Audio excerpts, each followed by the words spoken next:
Welcome back to The Real Dan the Man, a show where, much like the one we're covering today, I will actively insult my targeted demographic. Now, recently, Velma dropped on HBO Max, or to put the title more accurately, HBO's hate letter to all things related to Scooby-Doo, but that's a bit long, so we'll leave the title as Velma for now. I will not be the first or the last person to say this show is fucking awful. I don't even have to watch it. There's enough clips floating all around Twitter to let me know, yeah, this is just Mindy Kaling being a cunt for an allotted amount of time.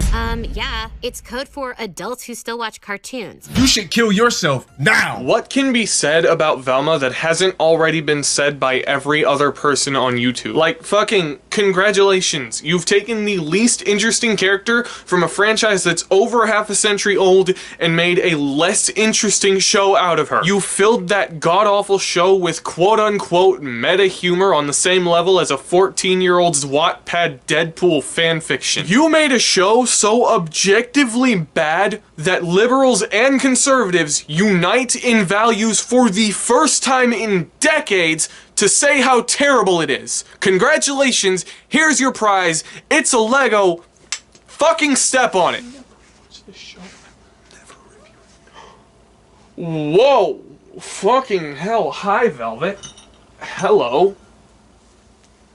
This is Velvet. You might have met her in the Christmas video. It is fucking astonishing to me that someone can make an installment to a franchise with so much vitriol to the source material. I will never watch this show because it's just not worth my time. It's been out for like a week and everyone's done all the shitting on it that can possibly be done because there's so little to talk about because it's so fucking shallow. So what do I mean when I say this could be a good thing for the franchise? Don't dig your claws into my hoodie. Please don't. That's really bad, actually. She's just here. She's part of the video now. You want to say hi to the people? Say hi, Velvet. Back in the early 2010s, I was like a little kid who was just discovering the internet, and I didn't really have that many cable channels on my TV. But I did have the Boomerang network. From the 2000s to the 2010s, Boomerang underwent an overhaul from this. Hide your sandwich in Scooby Snacks. Scooby and the gang are here to solve a mystery or two, unmask a few bad guys, and polish off that leftover pizza. It's time for Scooby-Doo on Boomerang. To this. Coming up next, it's Scooby-Doo, where are you? On Boomerang. And in the later iteration of it, when a newer show made it to the Boomerang network, that meant it kinda flopped. One of these shows was what looked like Scooby-Doo made by Seth MacFarlane, and it was called Be Cool Scooby-Doo. I remember watching it and saying, hey, oh, she gone now. She goes zoom. I remember watching it and being like, hey, this is actually pretty funny. Why'd it flop? But I also remember the thought in the back of my head like, this isn't my Scooby-Doo.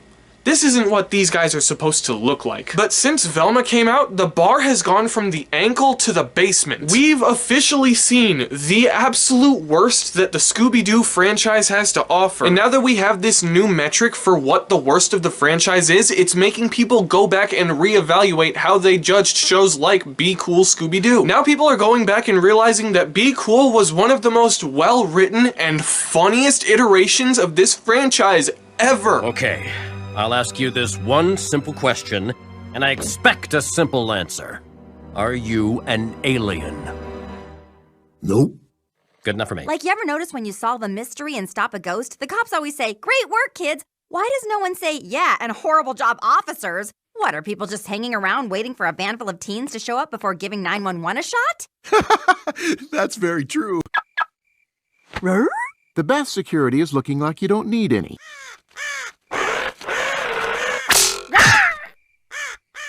And crossbows. And crossbows. I'm fucking looking through Twitter for clips to use for this segment of the video, and Velvet has not left. She's just fucking here. She's just watching me. What do you want? People are finally starting to realize that Be Cool Scooby-Doo used its goofy art style to elevate its comedy. If the show looked like Mystery Incorporated, most of these jokes would not land the way they do. But speaking of Mystery Incorporated, if you don't want a Scooby-Doo that's super funny and goofy all the time, I recommend that. My favorite thing that's come out of Velma is that because it's so awful, It's sparking an entirely new appreciation and love for the source material, for the franchise, for every single iteration that's been taken for granted before. If you want a good version of Scooby-Doo, you will find one that is perfect for you. It's been around for over 50 years. It's fucking there. You want that wholesome late 80s, early 90s era of children's animation? Fucking pup named Scooby-Doo. It's probably even better than you remember. You want the hands down best theme song that's ever existed for a Scooby-Doo show? What's New Scooby-Doo? I know you know that theme song, that fucking na na na na na na na na na na na na na na na na. Or maybe you just want to stick to the classics. Go with the original Hanna-Barbera show. It holds up. You want to see fucking Cartoon Network overly sexualized Velma for a bumper? It exists.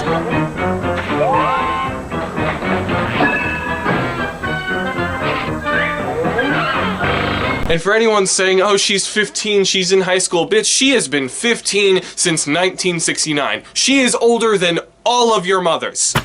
All of your mothers! All of these shows I've talked about know exactly what they want to be.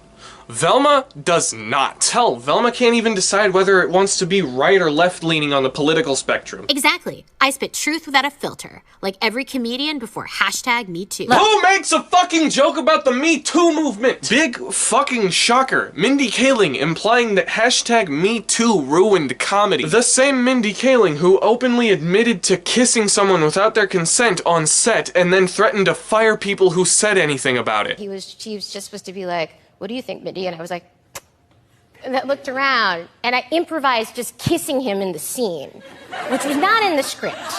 It's not a... See, you just went for it. And he asked me a question. I was not listening to him at all, because who cares what he was saying? And I was just like, And then he reacted like that, and I pretended it didn't happen. And then I walked backstage where we have 2 writer-producers, and they were like, hey, man, what are you doing? You could be sued for that.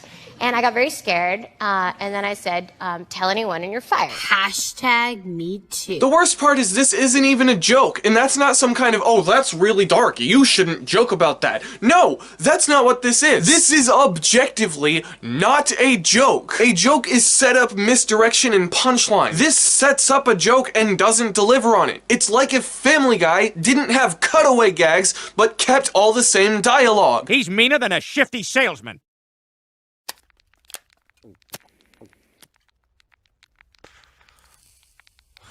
This is why I call her a cunt. And that's not just some random person saying words behind a screen. No, I would say that to her face. If I met her in person, I'd say, hey, aren't you Mindy Kaling?